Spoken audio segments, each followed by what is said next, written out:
Bienvenue dans le podcast des Ones, celles et ceux qui osent nourrir leur exception. Je suis Afida Benour, Business and Life Nomad Coach et fondatrice du mouvement One. J'ai créé ce podcast pour les chefs d'entreprise en crise d'identité que j'accompagne, pour les aider notamment à ne plus jamais se dénigrer, s'oublier ou perdre confiance et énergie, pour créer un changement concret et un impact durable dans votre vie personnelle, relationnelle et professionnelle. Rejoignez vous aussi le mouvement One. Ce podcast met à l'honneur ces femmes pour vous inspirer, pour impacter le monde, un acte d'amour à la fois, à commencer par un acte d'amour vers soi. Bonjour les Ones, celles et ceux qui osent nourrir leur exception. Aujourd'hui, je me réjouis d'accueillir sur le podcast des Ones Christine Giussano. Christine, bonjour. Bonjour. Bonjour Christine. Donc Christine est coach d'origine méditerranéenne. C'est une passionnée d'art contemporain et de voyage. Christine a une générosité de cœur assez particulière, c'est pour cela qu'on s'entend.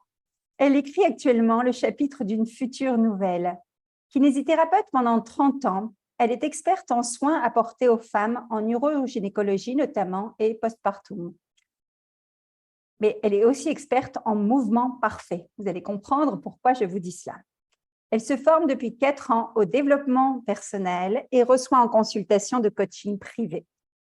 Christine s'engage à nous faire vivre ici une séance d'ancrage. Alors, bonjour Christine, mais avant cette séance d'ancrage que tu nous offres, je voudrais, comme à mon habitude, te faire ton portrait vérité de Once.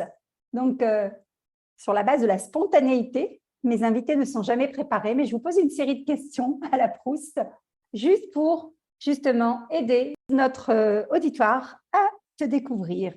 Si tu étais un livre, Christine. Si j'étais un livre, honnêtement, peut-être Le Petit Prince de Saint-Exupéry. Une couleur? Une couleur, le rose. Est-ce que tu as un plat sucré ou salé préféré? Un plat sucré ou salé, préféré, certainement un bon couscous. Ok, un plat complet, délicieux d'ailleurs. Et diététique. Et diète, absolument. Est-ce que tu as autour de toi un rôle modèle féminin? Autour de moi? Oui. Pas précisément autour de moi, mais dans les femmes que j'admire vraiment beaucoup, hormis Afida, qui est présente ici. Merci. Les femmes que j'ai beaucoup admirées, Simone Veil, et ça reste encore une femme que j'admire énormément. Magnifique, effectivement. Voilà pour le portrait vérité de Christine Giussano. Christine va nous parler en fait du pas parfait pour une vie longue et harmonieuse. Est-ce qu'avec tes mots, Christine, avant de nous faire cet exercice que tu as gentiment proposé, tu peux nous présenter ta philosophie, ta vision des choses, de ce pas parfait qui nous mène, selon toi, vers une vie longue et harmonieuse? Mais il y a deux significations. Il y a le pas, le vrai pas qu'on fait dans la vie. Si le pas n'est pas parfait, on va avoir de l'arthrose partout et on va pas avoir une vie harmonieuse après. Et il y a le pas parfait sur son chemin de vie, qui est aussi, quand on écoute ce mot, pas parfait ou imparfait. Et ce qui me plaît, ce sont les imperfections. Et je m'en suis de nouveau rendu compte, donc il y a 2 jours, je suis allée voir l'exposition Claude Monet et Joan Mitchell à Paris. Et j'ai vu ces coulures sur les peintures de Joan Mitchell. J'étais avec mon fils et je lui dis, regarde, elle s'est autorisée de laisser les coulures, de faire des gros paquets. Et finalement, ça déclenche la vie des gens qui sont en train de parler, des gens qui sont en train d'aimer, des gens qui sont en train de pas aimer. Quel que soit l'état de santé dans lequel tu te trouves, bah, tu es là devant, interpellé. Et c'est la vie. C'est la vie, le pas parfait, là. Et elle s'est autorisée en tant que femme l'imperfection. Moi, j'admire. Les imperfections, ça nous sort de notre idée qu'on doit être une mère parfaite, une femme parfaite, une épouse parfaite, une amoureuse parfaite. Non mais zut, vive Excellent. l'imperfection. Excellent, j'adore. L'imperfection déclenche la vie, ce sont tes mots. Et c'est tellement vrai, tellement magnifique. Alors, j'aime beaucoup ton partage parce que à la fois, c'est l'experte kinésithérapeute qui nous parle avec ton expertise de X années, hein, plus de 30 années, je pense, qui nous parle du corps et de cette perfection. Mais comment est-ce que on peut parler de pas parfait? À quel sens? Au sens Au propre? sens du pas, là, je parle du corps, puisque là, c'est le rapport au corps.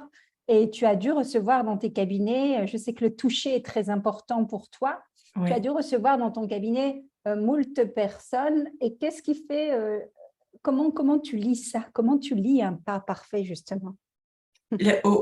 Lorsque j'étais kinésithérapeute, il était juste question de biomécanique. Oui. Et j'avais l'obsession que la biomécanique du portant soit parfaite parce que sans ça, les gens allaient développer des pathologies. Aujourd'hui, je reste quand même kinésithérapeute dans l'âme, et le pas parfait, c'est un pas qui est physiologiquement parfait, mais qui aussi est un pas ancré. C'est-à-dire qu'en gros, je ne considère plus la personne comme étant une personne physique, mais une personne qui est presque une âme ou un élan vital, on l'appelle comme on veut, dans ce véhicule parfait qu'est notre corps à l'origine. Et si, en plus d'un pas physiologique, on a un pas énergétique, alors là, c'est la perfection pour moi. Superbe. J'adore, j'adore et j'adore ce lien que tu as su faire. Alors, rien de tel pour pouvoir l'expérimenter. Tu sais qu'on a une audience de femmes qui sont des chefs d'entreprise. Donc, ce que je propose et qui sont parfois en crise d'identité, en perdition, qui sont à la quête de la perfection, comme tu l'as dit, avec toutes les casquettes qui doivent être selon les injonctions de la société. Hein. Et je suis heureuse de te savoir ici parce qu'on fait partie de ces femmes qui justement remettent en question ces dogmes et savons les snober élégamment pour être et rien d'autre. Et donc, ce qu'on va faire, c'est qu'on va expérimenter ensemble. Je vais te laisser la main sur le pilotage de l'exercice. Et si tu veux bien, après cet exercice, que je vous invite à écouter avec beaucoup d'attention et à pratiquer en même temps que nous, comme c'est un audio, vous pourrez appuyer sur pause, vous mettre en condition et suivre les consignes de Christine. Et juste après cet audio, j'aimerais que tu nous sortes 3 conseils, justement, pour ces femmes qui sont dans l'action, dans le mouvement perpétuel, dans l'épuisement. Et quels sont les 3 conseils que tu leur donnerais, justement, pour conserver cet ancrage? C'est OK pour toi? C'est parti alors. Afida, je vais te demander de t'installer très confortablement, de prendre 3 grandes inspirations. Et à la fin de la 3e expiration, tu pourras fermer tes yeux. Lors de l'expiration, si tu peux, expire comme un soulagement. Si tu peux, tu ouvres la bouche.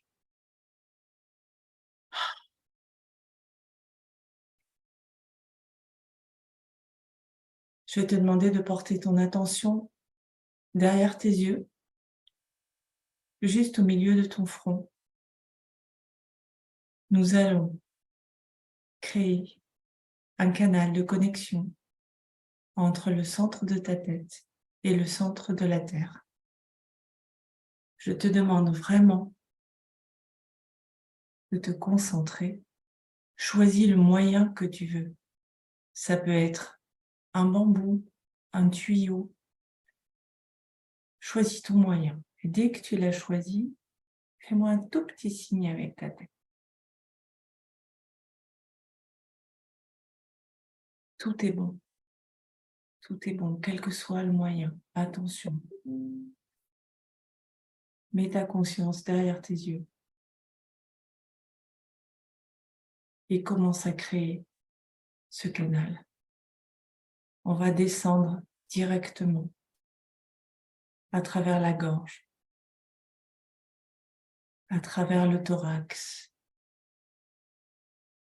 Crée ce canal en conscience à travers ton abdomen.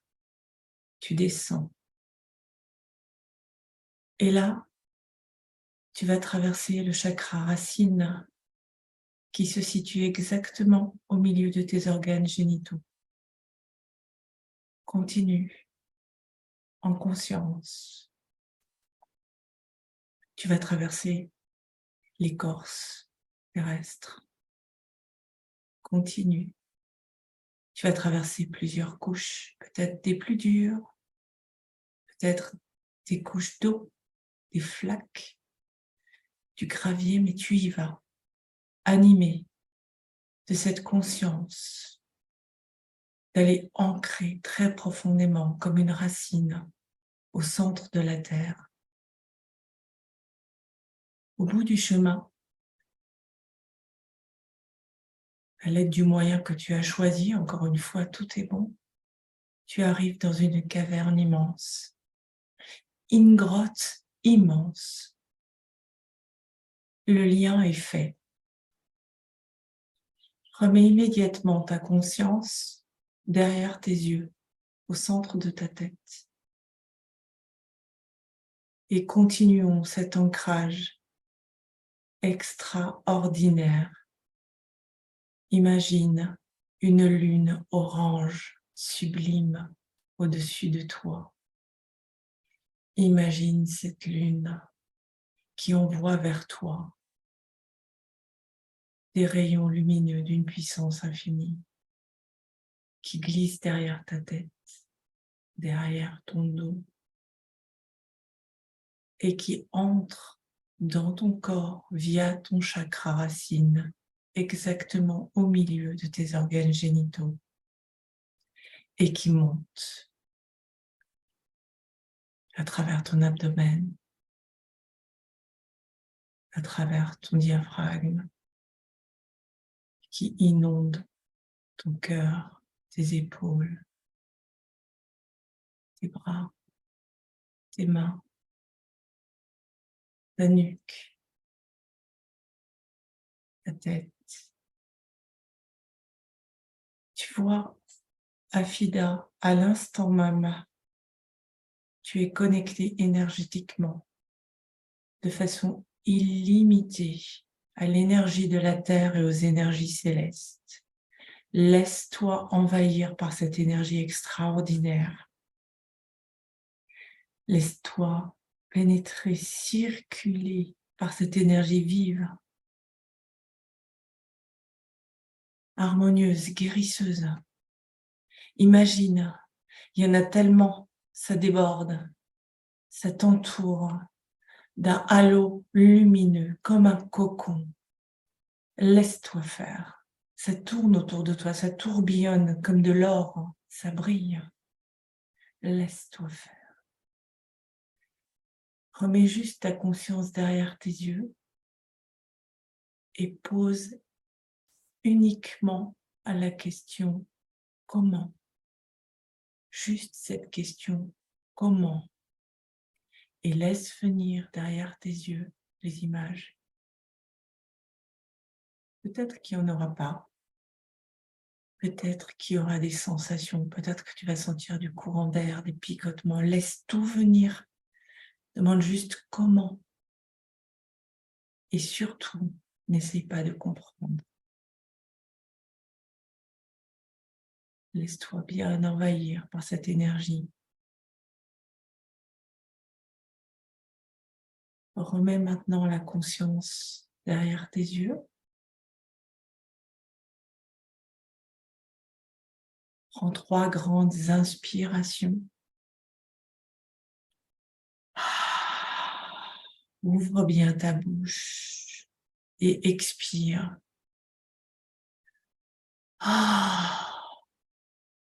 Une dernière fois et ouvre tes yeux lorsque tu seras prête.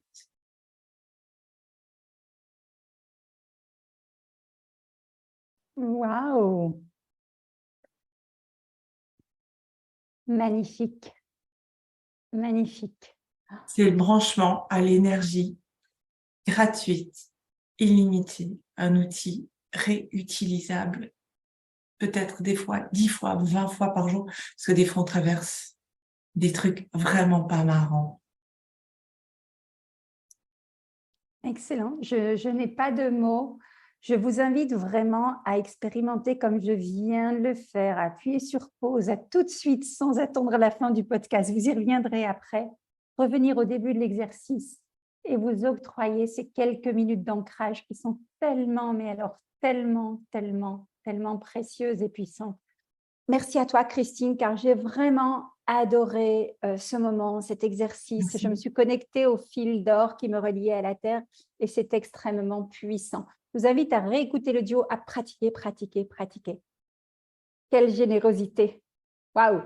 Alors, Christine, comme je t'ai invitée à le faire, si tu devais justement partager, comme on est bien ancré, on est dans la réalité, mais en même temps hyper connectée et hyper puissante. Et justement, notre auditoire, ce sont des femmes leaders de cœur qui justement propulsent leur business avec cœur. Quels sont les 3 conseils que tu donnerais, toi, par rapport à cette technique d'ancrage ou des conseils plus généraux en tant que femme entrepreneur que tu es également, quoi? Le premier, c'est lorsque vous êtes en embouteillage là-haut. Et je suis sûre qu'il y en a plein qui vont comprendre.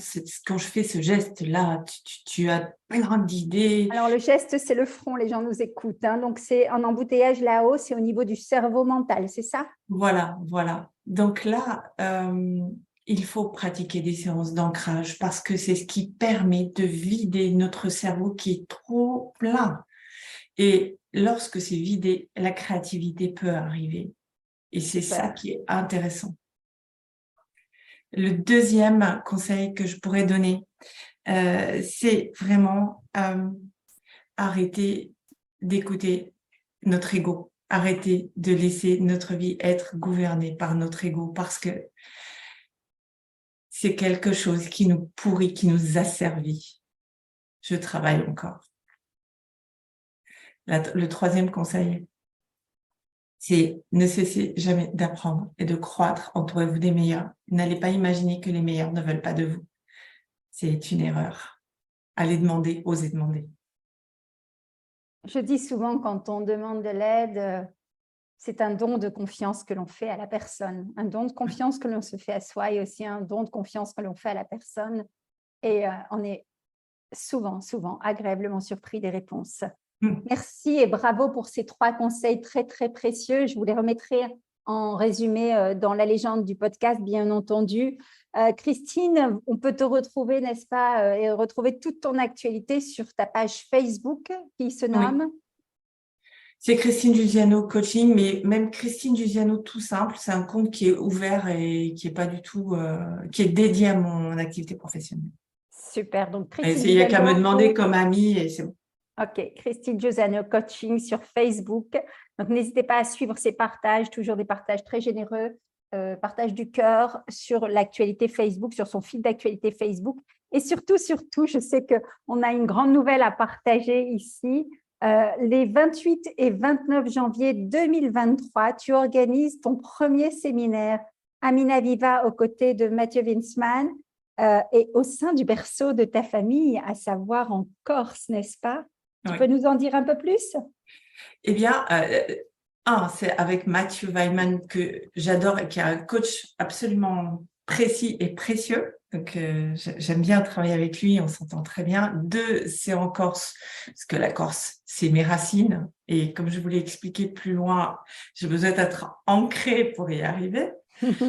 Et 3, c'est parce qu'un jour, il y a quelqu'un qui m'a emmenée presque par hasard dans un séminaire de développement personnel. Presque, j'ai envie de dire, parce que j'y crois plus trop au hasard. Et que depuis, ça m'a tellement apporté. Je me suis dit que, en fait, je serais contente et heureuse que si je ne remets ça à la portée des autres. Wow. Alors, ce séminaire, il va être vraiment un partage, plein de choses, plein d'exercices. Les gens vont participer. On va pas rester assis sur une chaise tout le temps. Et ça va mettre à la portée de tous une vision du développement personnel et du coaching qui est juste, qui est simple, rapide, fluide. Ça met à la portée des gens. C'est ce que j'avais envie de faire et Mathieu aussi. Bravo. Donc, rendez-vous les 28 et 29 janvier. Je serai en voyage, malheureusement, donc je ne serai pas en Corse avec vous, mais mon cœur sera avec vous, bien entendu. Et retrouvez tout le programme et toutes les informations sur ce premier séminaire Amina Viva, organisé par Christine et Mathieu sur son fil d'actualité Facebook. Christine, je te remercie. Et moi donc, je te remercie, Yafida. Si ce podcast vous a plu, n'hésitez pas à chaque enregistrement, à chaque écoute, à nous mettre un commentaire, un avis. Cela nous réchauffera le cœur. Vous pouvez également, si vous le désirez, passer de l'autre côté du micro, simplement en me contactant. Et à très bientôt.